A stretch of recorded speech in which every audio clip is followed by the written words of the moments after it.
Merci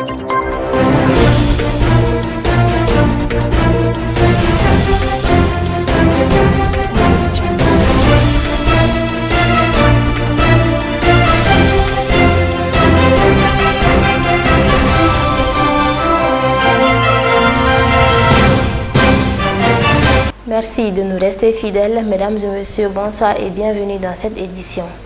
Le président de la transition, le colonel Assimi Goïta, a reçu l'équipe nationale senior de football au palais de Koulouba. Il les a félicités pour leur qualification à la 33e édition de la CAN. L'audience ordinaire correctionnelle des tribunaux militaires de Bamako a débuté ce matin au siège de la juridiction.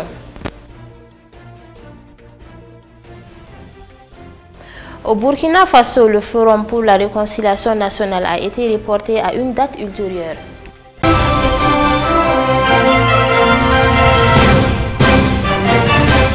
Une fois de plus, bienvenue dans cette édition. Nous commençons ce journal avec du sport. L'équipe nationale senior de football a été reçue ce mardi 28 décembre 2021 par le président de la transition, le colonel Assimi Goïta, chef de l'État, dans la salle des banquets de Koulouba.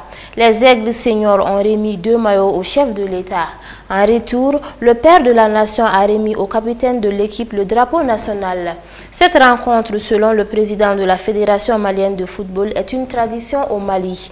Lorsque nous devons nous déplacer au nom de l'État, nous battre au nom de l'État, il est de coutume que nous venions demander les bénédictions du père de la nation. En vous remettant le drapeau du Mali, vous serez désormais en mission commandée. Vous avez la lourde tâche de défendre les couleurs du Mali. Vous êtes condamné à ramener ce trophée au Mali. Dans la vie, rien n'est impossible.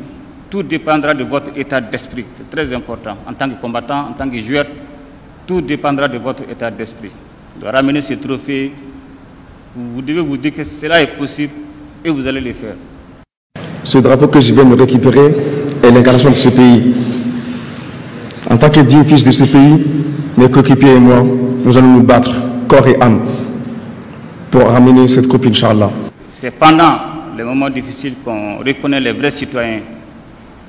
Et pour cela, chaque citoyen doit pouvoir faire des sacrifices. Certains le font au péril de leur vie, certains le font sur le plan économique, certains le font sur le plan politique. Et vous, aujourd'hui, vous êtes appelés sur le plan du sport à redonner de l'espoir au peuple malien. Et chaque victoire que vous allez faire lors de cette compétition sera un signe d'espoir pour le peuple malien. Aussi, profitez de féliciter l'encadrement pour leur leadership avéré et pour tous les efforts déployés qui ont permis la qualification de l'équipe nationale. Aussi, féliciter le ministre des Sports pour son engagement patriotique et sa détermination à redonner l'image du sport malien en général et du football en particulier. Vous retirez l'accompagnement et le soutien non seulement des autorités de la transition, mais aussi du peuple malien. Le peuple malien vous regarde et le peuple malien vous soutient durant cette phase difficile. Sur ce, je vous souhaite bon courage, beaucoup de détermination, car c'est de ça qu'il s'agit. Ça ne sera pas facile. Toujours quand les moments difficiles arrivent, vous devez vous rappeler du peuple malien qui vous regarde, qui vous soutient, dont vous n'avez pas droit à l'échec. Et c'est Malikoura dont tout le peuple malien espère bientôt. Vous devez être ce signe précurseur pour donner cet espoir aux Maliens que tout est possible dans la mesure où on est déterminé à prendre notre destin en main. Bonne chance, bon courage, qu'Allah vous bénisse. Direction au tribunal militaire de Bamako ce matin au siège de la juridiction 6 à Dar Salam en commune 3 du district de Bamako a débuté l'audience ordinaire correctionnelle. Les présumés coupables ont commis des actes de violation de consignes et détournement d'armes et munitions de guerre et recel. Il y a aussi un cas d'injure sur les réseaux sociaux. Soumou Niatara était sur place sur Niata TV. Après l'ouverture du procès, les avocats ont demandé que le procès verbal soit annulé car les détenus ont été torturés par les services secrets militaires. Pour les avocats, cette procédure est nulle. Certains de leurs clients ont répété qu'ils étaient à bout de force et cela prouve bien aux avocats qu'ils ont été torturés et que la loi a été violée. Le principe élémentaire, c'est la garde à vue. Ils ont été, soi-disant, vous avez entendu le ministère public qui dit qu'ils ont été interpellés et qu'ils ont été mis à la disposition des services de renseignement pendant 25 jours. Vous avez vu dans les procès-verbaux d'enquête préliminaire, les gens disent nous sommes à bout. Quand quelqu'un dit il est à bout, mais ce n'est pas de bonheur, forcément. Donc ce sont des violations systématiques de la loi. Le principe même de la garde à vue a été totalement ignoré. Dès l'instant, à la limite même, on pourrait même parler de séquestration. Parce que si ce n'est par rapport à aucune disposition légale, on ne peut nous présenter aujourd'hui aucune disposition légale qui leur permettait de faire ce qu'ils ont fait, c'est-à-dire arrêter les gens et les garder à vue pendant 50 jours. Garder à vue, je dis ça par, je sais pas, excès de langage, sinon mise au secret. Parce que même leurs femmes n'avaient pas le droit de le voir. Le procureur public a maintenu que la loi a été bel et bien respectée. Ces présumés coupables viennent tous de la région de Kayi. Bon, les chefs d'accusation, c'est les ventes, soustraction d'armes, ainsi de suite, vente et complicité par recel, parce que certains ont eu à acheter. Donc, il se trouve que il y a eu le matériel militaire qui a été dérobé, qui a été vendu par l'intermédiaire de quelqu'un. Mais ça, c'est le fond. Ce qui est évident, c'est que pour le moment, on est à la forme du dossier. Si la forme, c'est comme si vous voulez construire, bâtir une maison. Si le soubassement n'est pas bon, vous savez que tôt ou tard, la maison va s'écrouler. Après la reprise du procès, le juge a rejeté les objections et a donné des explications concernant les questions des avocats. Le débat s'est donc poursuivi avec l'adjudant-chef Moussa Traoré. Donc les débats vont se poursuivre sur le fond. Vous avez parlé de renouvellement du mandat des magistrats civils. Effectivement, ils sont nommés pour 1 an, c'est ce qui est dit. Mais dès l'instant que le décret qui les nomme n'a pas été abrogé, dès l'instant qu'il n'y a aucune disposition ultérieure qui a été prise pour mettre fin à leur mandat, ils sont toujours compétents. Et aucune exception n'existe à cela, ni dans le code de procédure pénale, ni dans le code de justice militaire. Donc, cette exception ne vaut pas. Par rapport à l'ordre de poursuite, nous avons bel et bien l'ordre de poursuite dans le dossier. Il appartient à chaque avocat de se faire communiquer les pièces en faisant la copie à ses frères au niveau soit du parquet ou si le dossier est déjà déposé au niveau du siège, à ce niveau. Et dès l'instant que vous n'avez pas cette pièce, ce n'est ni la faute du parquet, ni la faute du siège du tribunal. D'autant plus que le dossier est là. Les débats continuent.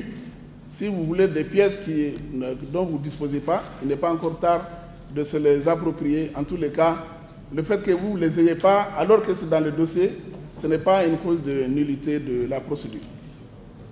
En ce qui concerne le PV d'enquête, l'enquête a commencé à une certaine date et s'est terminée effectivement à une autre date.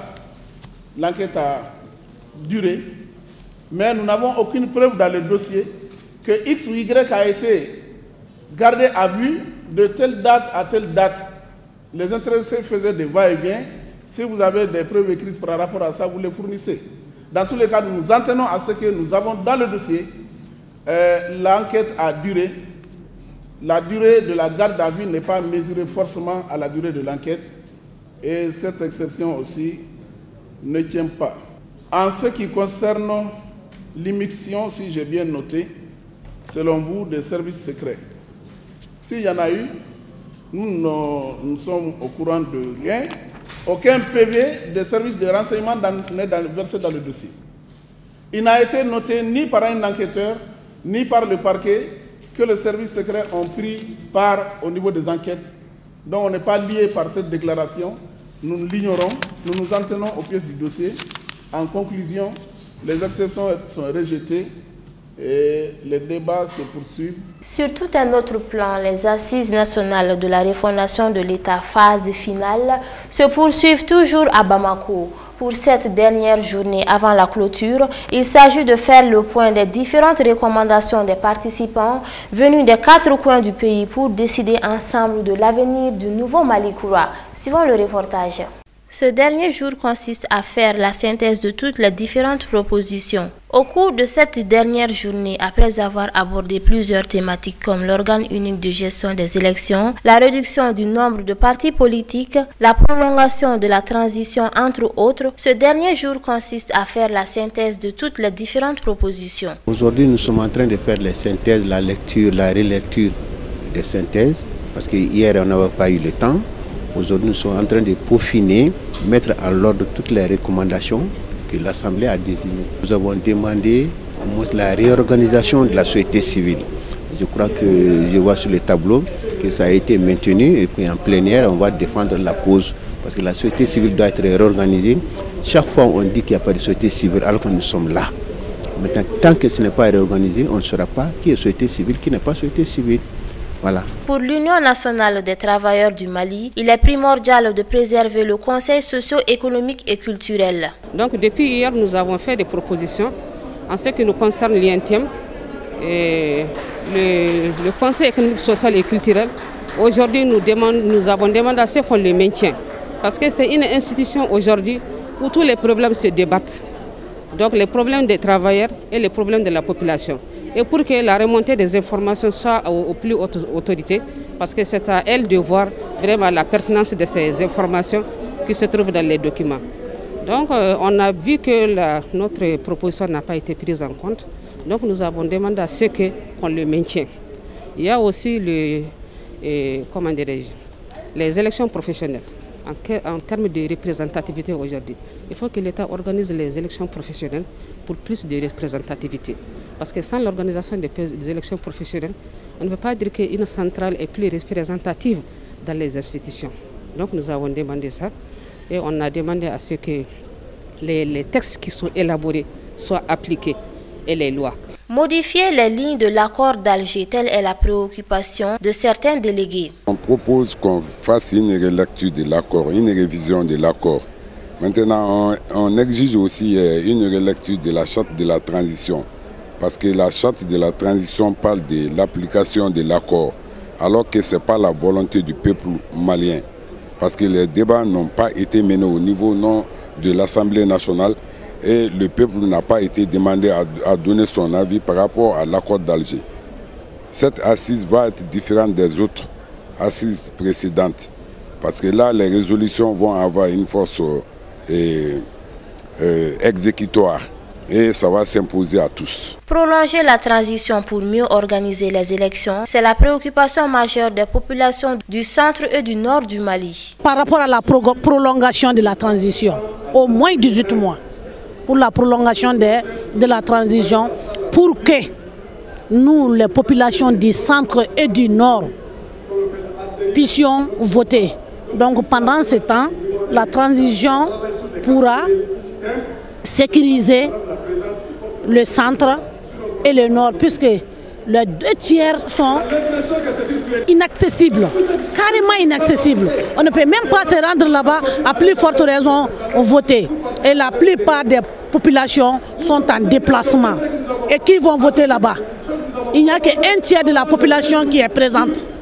Donc il faut donner le temps à la transition, de faire revenir, de préparer le retour de nos déplacés et de sécuriser au moins un minimum de sécurité pour qu'on puisse voter. Vraiment, ça il le faut. Le Mali ne se limite pas seulement à Bamako, Ségou, Koulikoro et Kaï. Nous sommes des Maliens et nous avons le droit de voter aussi. Bon, la proposition de la région de Tombouctou est qu'au niveau de Tombouctou, nous avons demandé vraiment, pratiquement nous voyons inscrit dans tout ce qui a été dit tout à l'heure, parce que pratiquement on considère que c'est nos propositions. Et par rapport à la transition, nous avons demandé une prolongation de 2 ans. Donc on pense que nous sommes inscrits aussi dans cette promotion de la plénière. Oui. Donc par rapport aux autres propositions que tu as dit, nous avons effectivement dit qu'il faut le bicamérisme, il faut des chambres, il faut revoir les partis politiques, la réduction des partis politiques à 5. Nous avons dit aussi qu'il faut voir le pouvoir du président de la République, parce que le président a beaucoup de pouvoir. Nous sommes dit aussi qu'au niveau de l'organisation de l'organe unique, il faut également revoir le pouvoir de la Cour constitutionnelle et ramener à donner beaucoup plus de pouvoir à l'organe unique de la transition afin qu'il puisse gérer et que la Cour constitutionnelle se limite uniquement sur le fond constitutionnel de la proclamation des résultats. Pas plus de vérification ni de recomptage des voix. Donc vraiment c'est ça les grandes propositions que nous avons faites. Au cours de cette dernière journée, il y a eu des confusions car beaucoup de participants se sont plaints de la tenue des discussions en langue française. Dans notre proposition, on a dit de 6 mois à 5 ans. Mais je vois encore des intervenants qui demandent 1 an, 18 mois. Je dis que ça ne va pas, donc qu'on dit ça en bambara ou on va faire. Espérons que ces assises nationales qui prendront fin demain permettront le retour de la paix et du vivre ensemble dans notre pays. Nous parlons toujours d'assises nationales dans cette édition. Je vous invite à rester au CICB où les débats ont porté sur la thématique 2 intitulée Défense et sécurité, souveraineté, lutte contre le terrorisme, questions géostratégiques et géopolitiques. Plusieurs propositions ont été faites pour le renforcement de notre outil de défense pour une armée à hauteur de mission. Aïssata Bachili. Lors de ces échanges, plusieurs propositions ont été faites dans le sens du renforcement de notre armée. Ses effectifs et ses moyens doivent être considérablement renforcés de sorte à pouvoir faire face aux différentes menaces sur toute l'étendue du territoire national. Mais, a préconisé Mariam Touré, il faudra d'abord faire l'état des lieux, des moyens humains et matériels dont nous disposons pour réellement partir sur de nouvelles bases. Mohamed Diko du Rassemblement pour le développement et la solidarité et Sékou Fanta Madi Traoré de l'ADEMA PSJ sont sur la même longueur d'onde. Pour Diko, 37% du budget national doit être consacré à la défense pendant les 8 prochaines années et Traoré a souhaité le recrutement d'au moins 100 000 militaires avant la fin de cette transition. Alors que l'ancien ministre Abousso suggérera la création d'un observatoire de la défense qui réunira nos valeureux officiers à la retraite. Abdul Wahab Mariko, enseignant de formation, et le colonel-major Satigi Sidibé se sont dit préoccupés par les conditions de vie et de travail des militaires. En plus, le premier a insisté sur la nécessité de mettre en place un état-major particulier de coordination des actions de l'ensemble des forces armées présentes sur notre territoire et le second a prôné une relecture des accords de coopération militaire. Cet avis est partagé par le général Menkoro Kane, président des anciens combattants du Mali, qui a clairement demandé la suppression des accords qui nous privent de notre souveraineté. Sur le sujet, Tchemoko Mahaman Maïga, délégué du M5 RFP, est allé plus loin en citant nommément la France qui, à travers des accords, contrôle notre espace aérien. Il faut fermer les bases militaires françaises et l'Institut français. On doit également quitter la francophonie et la CEDEAO, a renchéri Amina Fofana, membre du mouvement Yerewolo debout sur les remparts. Les faiblesses de l'outil de défense sont liées à des pratiques peu orthodoxes. L'ancien ministre Koniba Sidibé a mis à l'index l'injustice dans la gestion des carrières des militaires et la corruption. D'autres intervenants ont mis en cause le processus de recrutement dans l'armée et suggéré des réformes. Diadier Touré, un Malien qui réside à Dakar, a souhaité que tous les corps paramilitaires, à commencer par la police nationale, soient militarisés. Aboubakar Sidiki Fomba demandera que le génie militaire devienne une armée qui s'intéresse à l'exploration des ressources du sous-sol, alors que Badjaga, quant à lui, a proposé la fermeture du prytanée militaire de Kati, dont les sortants pensent qu'après leur formation, ils doivent aller dans l'administration et non sur le front, d'où les coups d'État à répétition, regrette-t-il. Les participants venus des régions du Nord ont souhaité l'intensification des actions militaires. Fatoumata Touré de Gao a plaidé pour qu'il soit accordé à l'armée une autorisation pour mener une opération de fouille des maisons afin de réduire le nombre d'armes qui circulent dans cette ville. L'une des solutions proposées face à la situation dans le centre est la dissolution immédiate des groupes d'autodéfense. Selon Sidi Haïdara, coordinateur des chefs de quartier de Mopti, il y a à peu près 15 groupes, dont Dana Ambasango, qui ont des représentants à ces assises nationales de la refondation. L'un de ces délégués, Al-Maouloud Ongoïba, a exhorté les responsables de l'association Tabital Poulako à s'investir pour la paix, car on ne tue pas la haine avec la haine. Unanimement, il a été reconnu que notre armée fait face à une guerre asymétrique, et pour Hassan Bari et Moufa Haïdara, on n'est jamais venu à bout d'une telle guerre. Il faut dialoguer avec tout le monde, ont-ils prôné. Toujours au Centre international de conférence de Bamako au niveau du groupe numéro 2, les travaux ont porté hier sur la thématique 8, à savoir administration du territoire, réorganisation territoriale, détermination des circonscriptions électorales et la thématique 9. Paix, réconciliation et cohésion sociale. Ils ont demandé la présence de l'État sur l'ensemble du territoire national. La problématique de l'accord pour la paix et la réconciliation issue du processus d'Alger a également été débattue par les délégués. Houlé et parfois tendu, les débats se sont déroulés néanmoins dans une bonne ambiance. Sous la houlette de l'ancien ministre Mamadou Idrissa Traoré, les délégués ont saisi l'occasion pour dire tout ce qu'ils avaient sur le cœur, au point que certains d'entre eux n'arrivaient pas à respecter le chronométrage du temps de parole, qui était de 3 minutes au maximum. Concernant la thématique 9, certains participants ont demandé la présence de l'État sur l'ensemble du territoire national. Toute chose qui selon eux est un signal fort de la cohésion sociale. D'autres ont sollicité le renforcement de l'autorité de l'État. Les délégués ont en outre demandé le désarmement de toutes les milices et de les intégrer dans l'armée. Il ne peut avoir deux forces armées dans un même État, a fait remarquer une participante. Adama Tungara du mouvement du 5 juin de la commune 6 du district de Bamako estimera qu'il faut donner un délai au-delà duquel tous ceux qui détiennent une arme seront considérés comme des bandits. Le problématique de l'accord pour la paix et la réconciliation issu du processus d'Alger a été également débattu par les délégués. Si certains ont demandé son application, d'autres ont opté pour son annulation pure et simple. On ne comprend pas que dans un pays dans lequel on se parle, il y ait un accord entre une partie de la population et l'État, a regretté Ibrahima Silla de l'Union pour la République et la démocratie. S'agissant de la thématique 8,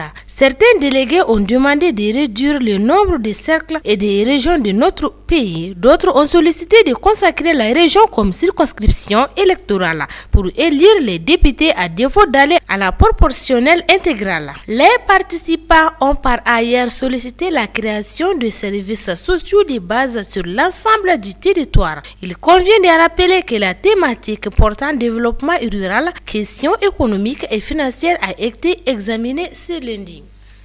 Maintenant, place à l'actualité internationale.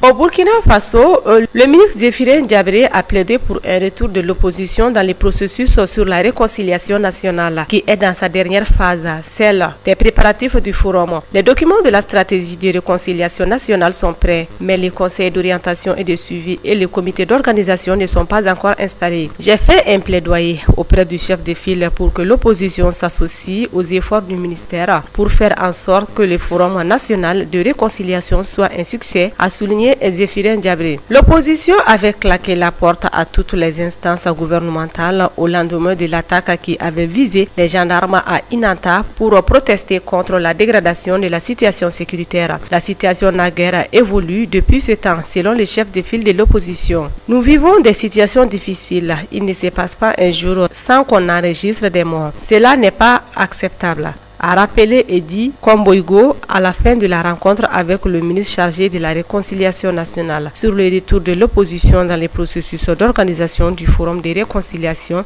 Edi Komboigo promet une réponse dans les meilleurs délais, après une réunion avec les autres responsables de partis politiques.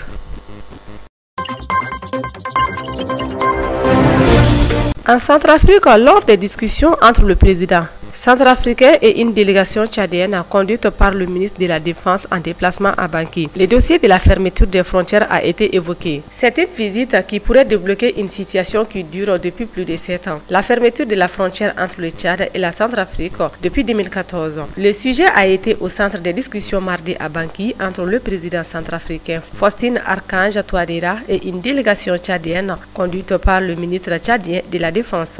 Selon les médias centrafricains, l'audience apporte sur les conclusions de la dernière commission mixte Tchad-Centrafrique, des conclusions qui invitent à la réouverture de la frontière entre les deux pays, fermée lorsque l'ancien président Idriss Déby Itno, lassé d'être accusé d'ingérence chez son voisin du Sud, décida de couper le lien avec lui. Ce mardi, le ministre tchadien de la Défense, Daoudo Yaya Brahim, a indiqué avoir parlé de l'ouverture des deux frontières pour faciliter la libre circulation des personnes et des biens entre ces deux pays membres de la communauté économique des États de l'Afrique centrale. 8 mois après la mort d'Idriss Déby Itno, les nouvelles autorités tchadiennes ont décidé d'ouvrir une nouvelle page dans les relations complexes entre les deux voisins.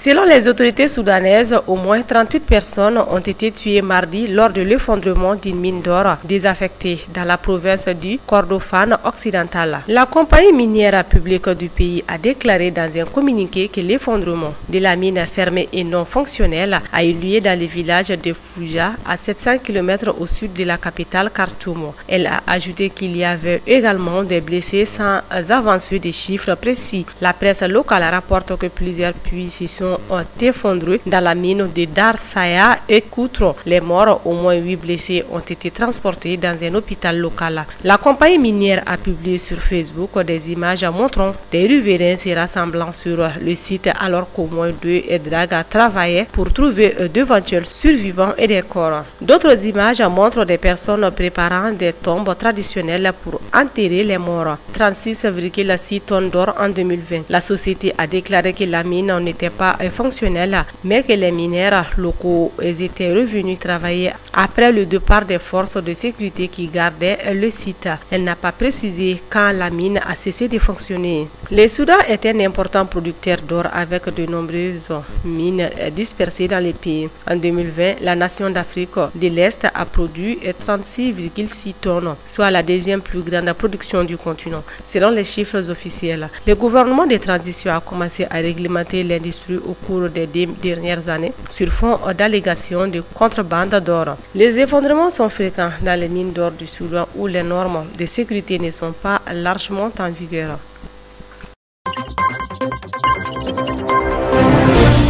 En Israël, le chef de l'autorité palestinienne, Mahmoud Abbas, s'est rendu en Israël ce mardi soir, 28 décembre, avec plusieurs de ses proches collaborateurs pour y rencontrer le ministre israélien de la Défense, Benny Gantz. Cela ne s'était pas produit depuis 11 ans. La rencontre précise avait été coordonnée avec le bureau du Premier ministre israélien. Elle a duré près de 2h30 au domicile du ministre israélien de la Défense dans la ville de Rosh HaHaïn à l'est de Tel Aviv. Mahmoud Abbas et Benny Gantz ont conféré en partie en tête-à-tête. L'entretien a porté sur des questions de sécurité et également sur des affaires civiles. Selon une source palestinienne, l'importance de la création d'un horizon politique a été avancée par l'entourage du président palestinien. Côté israélien, on indique que Benny a demandé à son interlocuteur d'œuvrer pour mettre fin à la vague d'attentats anti-israéliens en Cisjordanie. Les Palestiniens ont